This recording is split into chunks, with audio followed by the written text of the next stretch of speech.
Não foi só o Zoro que recebeu o reconhecimento de ter dois tipos de hack do rei no capítulo 1152, o Loki também foi revelado como portador. Nesse ritmo, o Sanji vai acabar caindo para a 5ª posição no bando do Chapéu de Palha, certeza. Seja bem-vindo de volta à tripulação dos piratas. E aí, quem será o novo membro do bando do Luffy? Muita gente tá animada e achando que o Loki é uma adição incrível. O cara é forte, estiloso e ainda tem aquele tapa-olho maneiro. Mas o que tá dando dor de cabeça em muita gente é aquele tamanho gigante dele e o apetite que parece competir de igual para igual com o próprio Luffy. Quantas toneladas de carne o Luffy vai ter que dividir agora? Nesse cenário, será que o Sanji ainda vai ter espaço para brilhar e manter sua posição no top 5 do bando? Vai que ele ainda derrota esse Loki aí e tudo muda de novo. Depois que os spoilers começaram a vazar, os comentários ficaram hilários, zoando o Sanji. Teve até comparação dizendo que o fandom do Sanji tem mais fé que torcedor do Manchester United. Mesmo que o cara tenha só 2 golpes estilosos, ainda tem esperança, porque os fãs são raiz. E aquela história de que o nome Sanji foi tirado da palavra cooking, balela, o O que falta não tem nada a ver, é só o apelido dele mesmo, Sanji, o Pernas Negras. Hoje em dia, o Sanji já despertou sua modificação genética e tá chutando até com a perna azul. Se ele chegar na perna preta, aí é Haki do Rei com certeza. Espera só até ele dominar isso de verdade. Aí, meu amigo, ninguém vai segurar o nosso 5º elemento. Agora, o Zoro já ter o Haki do Rei, isso todo mundo já sabe, não tem mais emoção nenhuma nisso. Mas o capítulo 1152 ainda trouxe várias revelações mais impactantes, como Shanks encontrando o guerreiro Fuagara em Marine Joyce, ou até mesmo Dory e Brody em Little Garden, além do encontro com Gaban. E o mais surpreendente, a aparição do antigo imediato do Shanks no East Blue.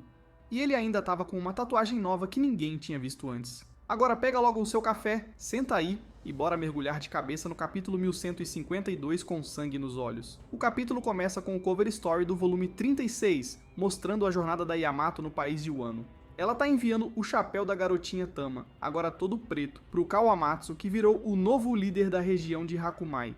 Parece que por lá tá tudo tranquilo ou ainda não chegou o caos. Vamos ver o que espera a filha do demônio no próximo capítulo. Logo no início do capítulo 1152, vemos o Gaban sendo tratado depois de quase morrer. E ele aproveita para explicar mais sobre os Cavaleiros Sagrados para os aliados do submundo. Ele diz pro Luffy que o nível dele tá ótimo, mas que precisa se concentrar mais no uso do Haki do Rei. Isso porque os Cavaleiros Sagrados são monstros com habilidade de regeneração, sendo quase imortais. Mas Gaban explica, quase. Porque a única coisa que pode feri-los de verdade é o Haki do Rei. Depois disso, Gaban olha na direção do Zoro e do Sanji, observa os dois e manda na lata. Pelo visto, não é só um aqui que sabe usar Haki do Rei. Sanji, achando que foi com ele, corre todo empolgado dizendo né, sabiá. Não vou deixar só o Zoro e o maluco de bandana subirem no ranking, não. Mas Gaban simplesmente ignora e vira pro Zoro. Ele diz, esse espadachim aí, parece que o corpo dele já tá acostumado com isso. Zoro fica surpreso. Eu? Tenho Haki do Rei? Ele nem sabia, Kaido já tinha reconhecido isso, King também, e agora Gaban confirma. Será que durante os treinos com o Mihawk, o mestre nunca contou isso pro Zoro? Ou será que o Mihawk escondeu de propósito, com medo do pupilo tomar o lugar dele como o maior espadachim do mundo? Gaban só trocou uns golpes e já sentiu a presença do Haki do Rei no ar. Luffy, surpreso, pergunta, sério que você nunca percebeu? Você vive usando isso aí sem nem notar. Mas o Gaban explica, esse poder só é ativado de verdade quando o usuário reconhece e domina ele. E aí? Você quer virar capitão sendo mais perdido que o Luffy no início da Grand Line? Ele agora é um Yonko, hein? Zoro, sem graça, pede desculpa. Acaba aprendendo mais uma lição sobre um poder que estava escondido dentro dele. Sanji, ouvindo tudo isso, começa a sangrar de raiva. E eu! Pra piorar, o Oda ainda troca de cena e mostra logo a treta do Loki com o Hajrudin. Loki estava sendo acusado. Você quer que estrangeiros venham salvar nosso país agora? E eu, hein? Ainda tô aqui. Hajrudin rebate. Soltar você para você voltar a ajudar o governo mundial depois de tudo o que aconteceu naquele dia. Quem vai confiar em você agora, hein? Aí o Luffy, do nada, quebra a treta e manda um convite ousado. Loki, quer entrar pro meu bando? Se ele se juntasse aos Chapéus de Palha, o Hajrudin poderia libertar ele, né? Luffy tava falando sério, mas Zoro e Sanji em coro berraram. Não! Zoro ia ser rebaixado para 3º lugar, e o Sanji cairia para 5º. Eles argumentaram que Loki é grande demais para caber no Sunny, e o apetite dele ia acabar com o estoque de comida e com a paciência do cozinheiro. Mesmo com esses motivos meio malucos, o Hajrudin entendeu o que o Luffy queria. Ele percebeu que era só uma forma de libertar Loki. Luffy realmente confia no irmãozinho dele, mas Hajrudin hesita e se recusa a libertar o Loki. Loki, por sua vez, também rejeita a proposta. Eu não me curvo pra ninguém, nem pro teu bando, Luffy. Loki simplesmente se recusava a aceitar que Luffy estivesse acima dele, mas no fim, acabou aceitando. E isso mostra o quão forte é o carisma do nosso capitão. Ele atrai até os mais orgulhosos. Zoro tem 2 tipos de hack do rei, né? E o Loki, mesmo tendo recusado o convite, ainda mostrou que não aceita estar abaixo do Luffy. Isso levanta a suspeita de que ele também possa ter o hack do rei. E não é qualquer um que tem isso, hein? Como a situação do Loki ainda não estava resolvida, o grupo do Submundo decidiu se dividir em 2 equipes. A primeira ficou com Zoro, Sanji, Tensei, Rock, Get e Gucci, que subiram para o mundo da superfície para enfrentar o inimigo. A segunda ficou com Luffy, Chopper, Gaban, Hajirudin e Loki, que permaneceram no submundo para uma reunião. E surpreendentemente, Gaban pediu para que Hajirudin libertasse o Loki. Ele contou que no terrível dia da perdição, quando o rei Harold foi assassinado, ele e Shanks estavam nos arredores do castelo, enquanto os outros membros dos Piratas do Ruivo estavam no porto. Mesmo sem saber exatamente o que aconteceu naquele dia, eles acreditam que Loki não foi o responsável. Hajirudin então exigiu que Loki contasse toda a verdade e ele começou a relembrar o que aconteceu naquele dia. Era um dia terrível. A reunião aconteceu há 14 anos, quando o príncipe Loki foi até o castelo Aurus junto do ancião Jaru. Eles tinham um relacionamento muito amigável, sem qualquer tipo de rivalidade. Durante a conversa, Loki se mostrou profundamente desconfiado do governo mundial, especialmente por acreditarem que eles foram os responsáveis pela morte de Rock. Loki não concordava com a ideia de o rei Harold ter feito aliança com esse governo podre. Ao chegar ao salão principal, Loki, já alterado, acabou empurrando um guarda contra a porta, abrindo-a com tudo. Quando entraram, ficaram em choque com o que viram. O rei Harold estava coberto de feridas, cercado por seus subordinados. A cena era envolta em sombras, não dava para ver claramente se o rei havia se transformado num demônio, mas sua silhueta mostrava algo estranho, como se ele tivesse chifres e até asas. Loki e Jaru gritaram assustados. Loki exigiu saber o que os guardas estavam fazendo ali, e nesse momento a narrativa corta para uma lembrança do próprio Gaban. Ele estava relembrando um encontro com Shanks, onde os dois estavam relaxando numa piscina ao ar livre no próprio castelo Aurus. Gaban, 14 anos mais jovem, estava visivelmente mais saudável. Ainda não tinha as cicatrizes de hoje, e só metade da cabeça estava raspada. Remé, o ajudante de Gaban, também estava ali com uma barba que lembrava muito a do Loki. Mas o que mais chamou a atenção foi o visual de Shanks. Ele tinha uma tatuagem no braço esquerdo, perto do cotovelo, um símbolo circular cercado por o que pareciam ossos ou até um coração.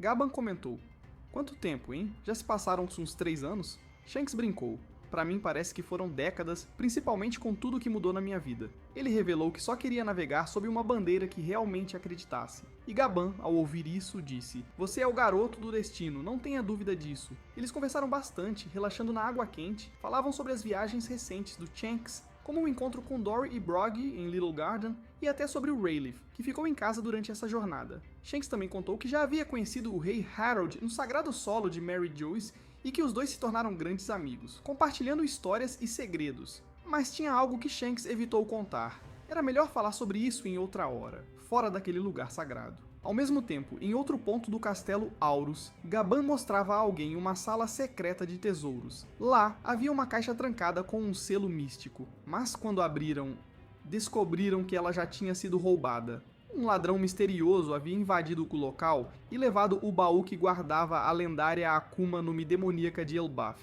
Então a narrativa nos leva para um flashback ainda mais antigo, 109 anos atrás. Naquela época, se alguém perguntasse o que havia de mais perigoso nos mares, a resposta era sempre a mesma: os guerreiros gigantes. Os piratas guerreiros gigantes, liderados por Dory e Broggy, reinavam nos mares. Ainda jovens, eles perseguiam navios e enfrentavam monstros a bordo de uma gigantesca embarcação. Em um reino ainda não identificado, um navio colossal atracou no porto. Era uma comitiva dos gigantes que causou o maior alvoroço. Nesse mesmo lugar, vemos o jovem rei Harold, que aponta para o castelo e diz: "Lá dentro mora uma princesa belíssima, vamos até lá dar uma olhada." Os moradores da ilha entraram em pânico com a presença dos gigantes e fugiram desesperados. Um dos guerreiros gigantes se aproximou da janela do castelo, curioso para ver a tal princesa. Mas o rei Harold, numa tentativa de fazer graça, deu um chute no gigante. O problema? O chute foi tão forte que o gigante caiu em cima do castelo e destruiu tudo.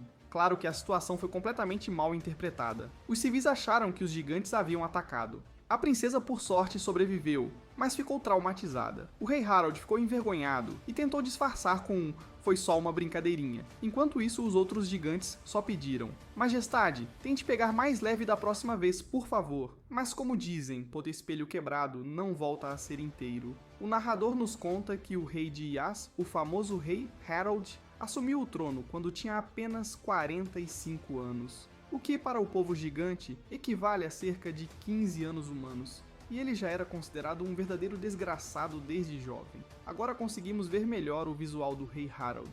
Ele se parece bastante com o Loki, mas com um par de chifres enormes, cabelo espetado e curto, passando uma aparência assustadora e feroz. Dava medo até de olhar. Harold parecia ser ainda mais intimidador e temperamental que seu filho Loki, e o destino dele também não foi nada fácil. A aparição do rei Harold, 109 anos atrás, foi justamente a cena final do capítulo 1152. Na semana que vem a história continua.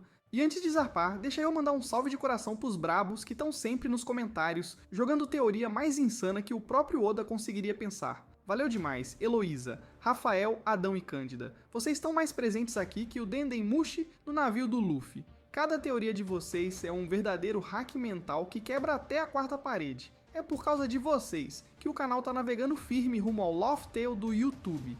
E aproveita e me conta aí nos comentários de onde vocês estão assistindo esse vídeo, hein? Quero saber se tem Mugiwara me vendo do East Blue, da Grand Line ou direto de Elba. Tamo junto demais. E se curtiu o vídeo, mete o dedo no like como se fosse um soco do Luffy no Kaido. Até a próxima pirataria. Até a próxima.